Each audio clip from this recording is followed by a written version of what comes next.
Great. Great. Thank you, David. I think I should start by asking Alexa for my thunder back, as it's given you some of the stats from my presentation already. But that's okay. So I look after the research side of BrandZ. So there's two things we do with our research data. And we've been gathering research data for more than almost 20 years on BrandZ.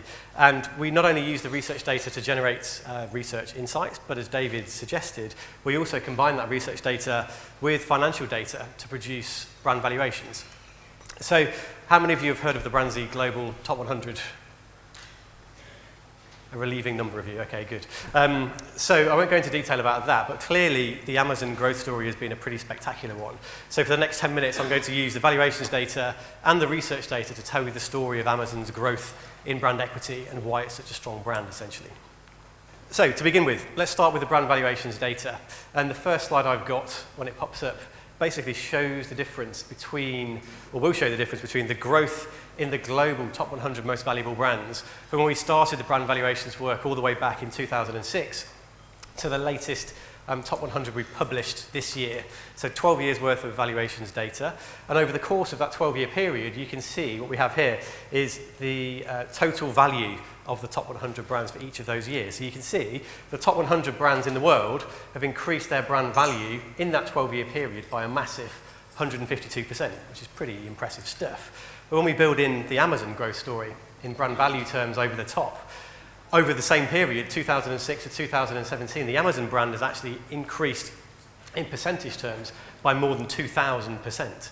So massively outpacing the growth of the general top 100. So as Paul mentioned in his presentation, in value terms, the growth has been huge. It's been exponential, whatever superlative you want to use. It's been absolutely massive. And for the rest of the presentation, I'm going to look at why that is from an equity perspective and from a consumer perspective. In ranking terms, before we do that, so I talked about the global top 100. We can tell the same story with the Amazon ranking within that top 100 over time. So if we rewind back to 2006, Amazon entered the top 100 in 78th place. It actually dipped down to 92nd place in 2007. But since then, the rise has been meteoric. So this year has been the highest ranking that Amazon has achieved. So it actually ranks in 4th place. So again, if we look at the ranking data, the rise has been as strong. But I really like this slide. So what we often do with the valuations work is look not just at the composition of the top 100, but where the new entrants are coming from.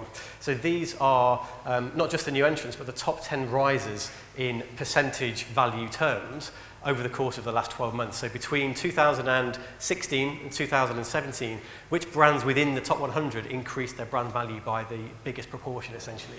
So Adidas was actually number 1 this year, followed by Mutai within alcohol. Amazon actually ranked 3rd, which, given the size of Amazon last year, is a massively impressive achievement. So they've added more than 40% of their brand value over the course of the last 12 months alone. So this is a brand that is not only big and growing, its momentum is growing over time. So an incredibly impressive achievement again. So obviously, well, hopefully quite interesting data from a brand value perspective, but specifically, how has Amazon as a brand managed to achieve that in the eyes of the consumer? So within BrandZ, we use an equity framework called the Meaningfully Different Framework, which is also used by Kantar Millward. Has anyone heard of the Meaningfully Different Framework before? A few of you. Okay, so just to explain briefly, we've seen and been able to prove using BrandZ data that brands with high meaningful difference, as opposed to low meaningful difference, grow their brand value at a much, much higher rate. And by meaningful, we mean two things. We mean meeting the consumer need, but combining that with an emotional connection. And by difference, we also mean two things. We mean being literally different from the competition, but also being seen as a leader, being seen as a trendsetter in your particular category, essentially. And what we've done with this analysis is basically taken 86 brands that we've had time series valuations data for from 2006 all the way through to 2017 and looked at how their brand values have actually shifted, have they increased or decreased, and we've used meaningful difference as a predictor of that growth. So we've taken a brand's meaningful difference back in 2006 and looked at whether that brand has increased in its value over time. What we've seen is those brands back in 2006 that were highly meaningfully different versus the competition, versus those that were in the middle bucket, versus those that were not meaningfully different grew at a much, much higher rate, essentially. So that's why it's important to be meaningfully different within your category, because we know it acts as the engine room for brand growth, essentially. So, enough about methodology. Back to Amazon. So clearly, one of the key reasons using BrandZ data behind Amazon's meteoric rise is its incredibly strong, meaningful difference to consumers. So an average brand scores 100. So back in 2006, it was already indexing at 129. So it was stronger by almost, well, over a quarter than the typical brand. But since then, if we fast forward to 2017, there's been a couple of ups and downs along the way, but it now indexes at a massive 163. So it's incredibly meaningfully different to consumers. They have an emotional connection, they know it meets their needs, they see it as different, and they see it as an innovator and a trendsetter. And we know, and we've proven from the data I just showed you, that meaningfully different brands are primed to grow. So with a score that high, we would expect Amazon to grow even further in brand value into the future. Okay, so you can think of meaningful difference as almost the outcome, but a question we're often asked by our clients is, okay, I get that I want to get to meaningful difference and be meaningfully different as a brand, but what are the levers that I can pull to actually get there? So this year we've taken our BrandZ data and stratified it along 5 key pillars. And essentially, brands that perform well relative to their competition in all 5 of these pillars are much more likely to grow than those that don't. So all of these are drivers of meaningful difference, essentially.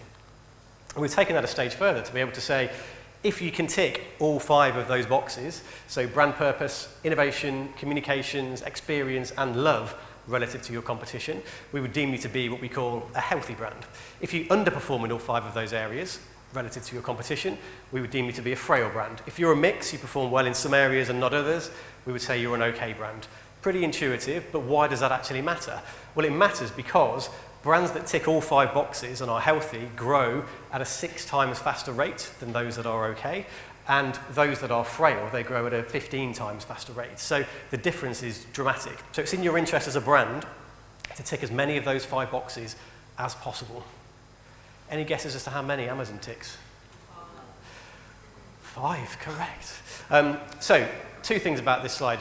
Firstly, it shows that, yes, against that framework, against all 5 of those areas, purpose, innovation, communications, experience, and love, an average brand is 100, it outperforms in all of those areas by quite a distance. But the number that jumps out is brand experience. A 147 on brand experience is best in class. Essentially, there aren't many brands in the entire database that deliver a brand experience of the quality that Amazon does versus its competition. So when we're talking about the engine room to explain Amazon's rise, we're saying that, yes, all these areas are important, but the brand experience they deliver has been the key area that has explained the strong growth that we've actually seen, essentially. And I think we talk about ecosystem brands, David mentioned it earlier, and obviously Amazon we now think of as a true ecosystem brand, and everything that they do, whether it's Amazon Prime, Echo, I almost don't say Alexa after what happened earlier, but Alexa, Amazon Go, all of that through every touch point. Oh, it's turned on. Oh no. Alexa, no, you're showing me up again. So the point is, through any touch point, Amazon delivers strength of experience through any of those sub-brands in their own right. And we're seeing increasingly, when we look at these brands in different categories, all of them are becoming brands in their own right, particularly Prime, which again ticks all of those boxes. So Amazon is a true ecosystem brand, but increasingly it's starting to be made up of sub-brands. And I think we're going to see each of those strengthen and become brands in their own right even in the future, which is interesting. But essentially, it's down to experience and strength of delivery. Whole Foods is an interesting one. We talked about the acquisition already. We have BrandZ data on Whole Foods in the US too, and against the same framework, Whole Foods already was a pretty strong brand before the acquisition. But interestingly, there are a couple of areas where we feel the partnership with Amazon would pay off and be synergistic from a Whole Foods perspective. So communications was not particularly strong, emotional connection was not particularly strong. So we feel as though it's a good partnership, there's a definite synergistic effect that we're expecting to see. And as David mentioned, Amazon at a stroke have gone from having very little bricks and mortar retail offers to massive amounts of retail space throughout the US. So we're very interested to see what they do with that space next, obviously. So Jeff Bezos, we talked about this earlier, what's next for Amazon? And I really like this quote because I think it shows the commitment of Amazon to not resting on its laurels, being about disruption. That sits at the heart of the business. So the quote reads, Day 2 is stasis, followed by irrelevance, followed by excruciating, painful decline, followed by death.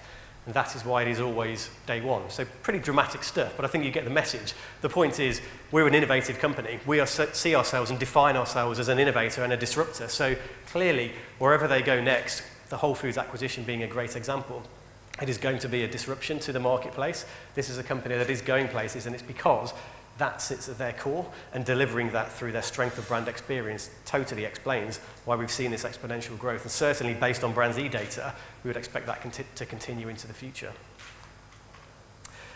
One final slide to finish. So we talked about the power of disruption. And we actually did a session for Millward Brown this morning talking about the power of disruption and the value that that can bring. So this slide essentially shows you, of the top 100 most valuable brands in the world as identified by BrandZ this year, which were the most disruptive.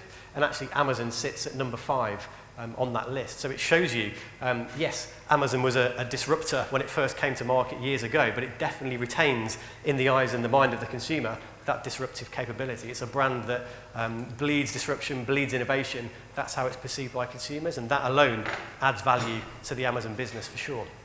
So disruption is not just a short-term thing. If as a brand you can retain perceptions of disruption and continue to disrupt and innovate moving forward, that is going to add value to the business too, and Amazon definitely does that and delivers that through all those touch points I talked about. Okay, that felt like a very whistle-stop tour. Hopefully I'm on time. Thank you. Thanks.